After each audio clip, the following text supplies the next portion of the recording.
Hi guys నమస్తే. ఈరోజు topic వచ్చేసి ఏంటంటే మనకు బ్రేక్ గురించి మనం చెప్పబోతున్నాం. అసలు ఏంటంటే మనకు ఇప్పుడు ఒక వెహికల్కి కావాల్సిన మెయిన్ ఇంపార్టెంట్ ఏంటంటే బ్రేక్ అనమాట. ఈ బ్రేక్ గురించి మనకు ఎందుకు అంత ప్రియారిటీ ఇస్తున్నాయి అనే దాని గురించి మనం మాట్లాడుకుందాం. ఓకేనా గైస్? బ్రేక్స్ అంటే ఏంటి? ఓకేనా? ఒక బ్రేకు ఎందుకు ఉపయోగపడుతుంది? ఒక వెహికల్ ఉంది, ఆ వెహికల్కి ఎందుకు బ్రేక్ అనేది అమర్చిస్తారు అంటే వెహికల్ అనేది ఒక స్పీడ్ మోషన్ ఉన్నప్పుడు బ్రేక్ అప్లై చేసినప్పుడు ఆ వెహికల్ అయితే అవుతారనమాట. అందుకే ఈ బ్రేక్ అనేది యూజ్ చేస్తారనమాట. ఎలాంటి యాక్సిడెంట్లు కాకుండా ఈ బ్రేక్ అనేది యూజ్ చేస్తారనమాట. అదేవిధంగా బ్రేక్ అనేది కొన్ని టైప్స్ ఆఫ్ బ్రేక్స్ ఉంటాయి. ఆ బ్రేక్ కూడా చెప్పేస్తా. ఎన్ని టైప్స్ ఉంటాయో మనకు కూడా చెప్పేస్తాం. టైప్స్ ఆఫ్ బ్రేక్స్ ఉంటాయి. మనం క్యాజువల్ అంటే హ్యాండ్ బ్రేక్ ఉంటుంది, తర్వాత ఎయిర్ బ్రేక్ ఉంటుంది, తర్వాత డ్రమ్ బ్రేక్ ఉంటుంది, డిస్క్ బ్రేక్ ఉంటుంది. ఆల్మోస్ట్ అన్ని బ్రేకులు అయితే ఉంటాయి అనమాట. ఒక్కొక్క దాని నుంచి డిస్క్ బ్రేక్ అంటే క్యాజువల్గా మనకు డిస్క్ బ్రేక్ ఎక్కడెక్కడ ఉంటుంది అంటే కార్లలో ఉంటుంది, తర్వాత బైక్లలో కూడా ఉంటుంది అనమాట.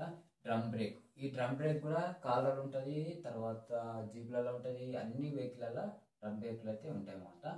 హెయిర్ బ్రేక్ కూడా హెవీ వెహికల్లో ఎక్కువ యూజ్ చేస్తారు అనమాట. హైడ్రాలిక్ బ్రేక్ కూడా ఇది కూడా హెవీ వెహికల్లో యూజ్ చేస్తారు. ఎమర్జెన్సీ బ్రేక్ కూడా ఉంటుంది అనమాట. మెకానికల్ బ్రేక్ ఒకటి ఇలా ఒక పార్ట్ అనమాట. టైర్స్ ఆఫ్ పార్ట్ల మెకానికల్ బ్రేక్. తర్వాత పార్కింగ్ బ్రేక్ ఉంటుంది. పార్కింగ్ బ్రేక్ కూడా ఉంటుంది అనమాట. అది మనకు కార్లలో ఎక్కువ అయితే చూస్తుంటాం. తర్వాత ఏబిఎస్ బ్రేక్ అనమాట, యాంటీ లాక్ బ్రేక్ సిస్టమ్. ఓకేనా? Vacuum break, magnetic break. ఓకేనా? ఈ 10 టైప్స్ ఆఫ్ ద బ్రేక్స్ ఉన్నాయి. ఒక్కొక్క దాని గురించి మనం ఫిగర్ వేసి దాన్ని పార్ట్స్ ఎక్కడ ఉంటాయి, పార్ట్స్ పేర్లను, అదేవిధంగా అది ఎట్లా పనిచేస్తుంది అనే దాని గురించి మనం మాట్లాడుకుందాం. ఓకేనా? ఫస్ట్ అయితే డిస్క్ బ్రేక్ చూసుకుందాం. డిస్క్ బ్రేక్లో ఫిగర్ వేసి బ్రేక్ కాంపోనెంట్ గురించి మాట్లాడుకుందాం. డిస్క్ బ్రేక్ అయితే ఈ విధంగా ఉంటుంది అనమాట. ఈ డిస్క్ బ్రేక్ మనకు ఎక్కువ బైక్లలో యూజ్ చేస్తారు అనమాట. అదేవిధంగా కార్లలో కూడా యూజ్ చేస్తారు. అడ్వాన్స్గా టెక్నాలజీగా కార్లో ఎక్కువ శాతం అయితే బైక్ డిస్క్ అనేది బైక్లలో అండ్ కార్లలో యూజ్ చేస్తారు అనమాట. అదేవిధంగా కాంపోనెంట్ చూసుకుంటే కనుక ఈ పాయింట్కి వచ్చే వరకు దీన్ని ఏమంటారంటే బ్రేక్ డిస్క్ రోటర్ అనమాట. ఓన్లీ దీన్ని మాత్రమే రోటర్ అని అంటాము. ఇదేంటంటే స్లాట్ చిన్న మనకు వెంటిలేటింగ్ ఉంది కదా, దీన్ని వెంటిలేటింగ్ స్లాట్ అంటాము. ఈ గ్యాప్ని వెంటిలేటింగ్ స్లాటింగ్ అని అంటాం అనమాట. ఇది వచ్చేసి ఈ పాయింట్స్ వచ్చేసి ఏంటంటే క్యాలిఫర్ పిన్ అనమాట. ఈ క్యాలిఫర్ పిన్ ఉంటుంది అనమాట. ఓకేనా? దీన్ని యూజ్ చేసే ఇట్లా దీన్ని క్యాలిఫర్ అంటాం అనమాట. ఈ పాయింట్ వచ్చేసి క్యాలిఫర్ అనమాట. అదేవిధంగా ఈ పాయింట్ వచ్చేసి ఇది బ్లేడ్ వాల్ అనమాట. అదేవిధంగా మనకు ఈ ఉంది కదా, ఏంటిది క్యాలిఫర్కి అటాచ్ అయింది కదా, దాన్ని బ్రేక్ ప్యాడ్స్ కూడా అంటాం అనమాట. అదేవిధంగా ఈ హబ్ ఉంది కదా, ఇది డస్ట్ క్యాప్ అనమాట. హబ్కి దీనికి డస్ట్ క్యాప్ అని కూడా అంటాము. అదేవిధంగా ఇది వీల్ హబ్ అనమాట. ఓకేనా గ్యాస్? ఇప్పుడు చూసేది మొత్తం మీరు ఏంటంటే ఈ కాంపోనెంట్స్ ఏమే విధంగా ఉన్నాయి అనే దాని గురించి చెప్పేసిన.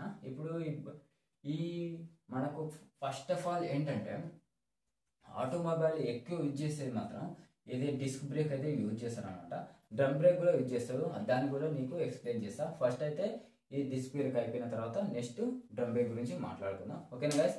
ఇప్పుడు కాంపోనెంట్స్ అయిపోయినాయి కదా గైస్, ఇప్పుడు నెక్స్ట్కు డ్రమ్ బ్రేక్ గురించి మాట్లాడుకుందాం.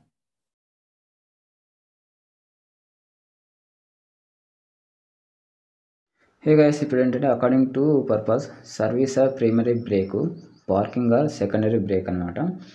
రెండో పాయింట్ వచ్చేసి as far location on the vehicle అనమాట. Transmission brake, wheel brake. And third point వచ్చేసి according to the constructions drum brake and disc brake. Next వచ్చేసి నాలుగో పాయింట్ వచ్చేసి according to the method of the acceleration. అంటే brakes points ఉన్నాయి. Mechanical brake, hydraulic brake, electrical brake, vacuum brake, hair brake అనమాట. ఐదో point వచ్చేసి according to the extra braking effect available. అంటే first point వచ్చేసి servo brake or power assistant brake అనమాట. Second point వచ్చేసి power brake and power operator brake అనమాట gas. ఇప్పుడు వచ్చేసి according to the types of drum brakes, first point వచ్చి fixed expanded type, రెండోది వచ్చి ఫ్లాటింగ్ ఎక్స్పెండెడ్ టైపు, మూడోది వచ్చి ఫ్లాటింగ్ అంచూర్ టైపు, నాలుగోది వచ్చి 2 లీడింగ్ షూ టైపు, ఐదోది వచ్చేసి 2 ట్రైనలింగ్ షూ టైప్ అనమాట. నెక్స్ట్ పాయింట్ వచ్చేసి effective achieve the braking effect అనమాట. ఫస్ట్ పాయింట్ వచ్చేసి reduce of the brake drum and reduce of the road wheel and area of the brake lining అనమాట. ఇప్పుడు వచ్చేసి IW break ఇస్తాం.